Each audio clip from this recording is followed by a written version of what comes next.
সম্পর্কটা যেন অনেক বেশি গভীর হয়, এটা আমাদের চাওয়া আছে। আপনাদের চাওয়া আছে এটা? কথা বুঝেন তো ইনশাআল্লাহ? আমি তো দেখতেছি যত দেখা যাচ্ছে সব যুবকরা বেশি, যারা আছে তো সব যুবকেরা। যুবকদের কাছে কথা বলতে শান্তি লাগে, প্রফুল্ল চিত্তে কথা বলা যায়। কারণ আমি নিজেও এখানে যুবক, আপনারাও যারা আসছেন অধিকাংশ যুবক। রক্ত আমাদের সবারই গরম, ঠিক না? হ্যাঁ, এক সময় ছিল, আজ থেকে 2 মাস আগেও কথা বলতে গেলে ডানে বামে একটু তাকানো লাগতো। এখন আর ডানে বামে তাকানোর কোনো সুযোগ নেই। আল্লাহ পাক পরিবেশ তৈরি করে দিয়েছে। এখন হকের আওয়াজ, কোরআনের আওয়াজ বুক ফুলিয়ে উঁচু কণ্ঠে বলতে হবে। আর আপনাদের ওই ঠিক ঠুকের আওয়াজটাও কণ্ঠ ছেড়ে দেওয়া লাগবে।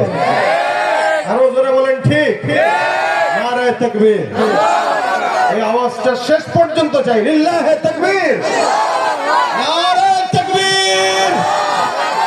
এটা থাকবে শেষ পর্যন্ত ইনশাআল্লাহ। আপনারা স্বতঃস্ফূর্ত তো আলোচক যারা, এরা স্বতঃস্ফূর্ত।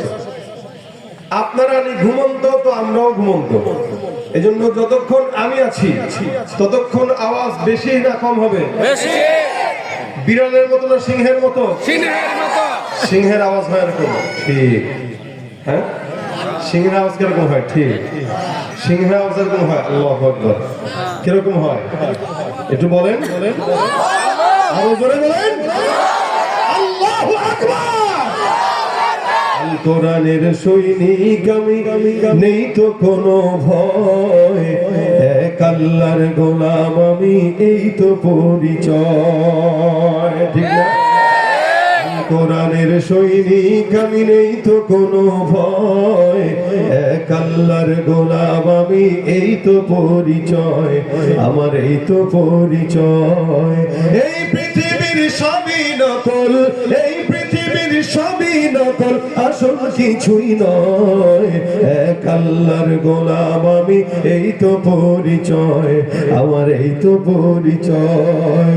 কোরআন হাদিস শাসনতন্ত্র রাসূল আমার নেতা, উৎসাহ আমার চির অম্লান ইতিহাসে বীর গাথা। কোরআন হাদিস শাসনতন্ত্র রাসূল আমার নেতা, উৎসাহ আমার চির অম্লান ইতিহাসে বীর গাথা। এক আল্লাহ ছাড়া আমার দিলে, এক আল্লাহ ছাড়া আমার দিলে, নেই তো কারো ভয়, এক আল্লাহর গোলাম আমি, এই তো পরিচয় আমার, এই তো পরিচয়। আল কোরআনের সৈনিক আমি, নেই তো কোনো ভয়, এক আল্লাহর গোলাম আমি, এই তো পরিচয় আমার, এই তো পরিচয়, ঠিক কিনা? আমরা কার গোলাম? আল্লাহর গোলাম। সত্যি তো? আল্লাহকে বন্ধু বানাইতে চাই কারা কারা? দুহাত তুলে দেখায়। লিল্লাহে তাকবীর। আল্লাহ তুমি আমাদেরকে কবুল করো। হ্যাঁ, এখানে যারা আছি আমরা প্রত্যেকেই বান্দা হিসেবে গুনাহগার। এরকম কেউ আছেন যে গুনাহ করেন নাই? হাত তুলে। আছেন কেউ? আমি নিজেও গুনাহগার, আপনাদের চেয়ে বেশি। এক একজনের গুনাহের ওজনের পাল্লা আমাদের এত বেশি যেটা মাপার মতো কোনো যন্ত্র নাই। দেখেন, এরপরেও দুনিয়াতে আমরা একে অপরের পিছনে পড়ে থাকি, দুনিয়ার জমিনে আমরা একে অপরের বিরুদ্ধে লেগে থাকি, অথচ নিজের তলায় ময়লার অভাব নাই। আর গ্রাম অঞ্চলে এক একটা চায়ের দোকান, এক একটা গীবতের আড্ডাখানা। বিস্কুট উঠানোর টাকা নাই, 32 ইঞ্চি টিভি উঠানোর টাকা শয়তান জোগাড় করায় দেয়। বসে বসে ইমাম তো এই করছে ভাই, আরে বক্তা, আরে চিনি তো, আরে চেয়ারম্যান, আরে বুঝছি তো, জিকির করে, আরে জিকির করলে কিসে, দেখো কি করে সংসারের মধ্যে। মানে সারা দুনিয়ার মানুষের গন্ধ, সে একা খালি সুখে, নিজের যে গন্ধটা আছে ওইটা সুখে না। যার কারণে নিজের সারা গায়ে ময়লা, আরেকজনের ময়লা পরিষ্কার করতে যায় নিজে জাহান্নামী হয়, তাকে ঠিকই জান্নাতি বানায় দেয়। দেখেন, আল্লাহ পাক রব্বুল আলামিন কোরআনে বান্দার হালত বর্ণনা করেছেন। নবী করিম সাল্লাল্লাহু আলাইহি ওয়াসাল্লাম হাদিস শরীফে ঈমানদারদের হালত বর্ণনা করেছেন। গুনাহগার কে, নেককার কে?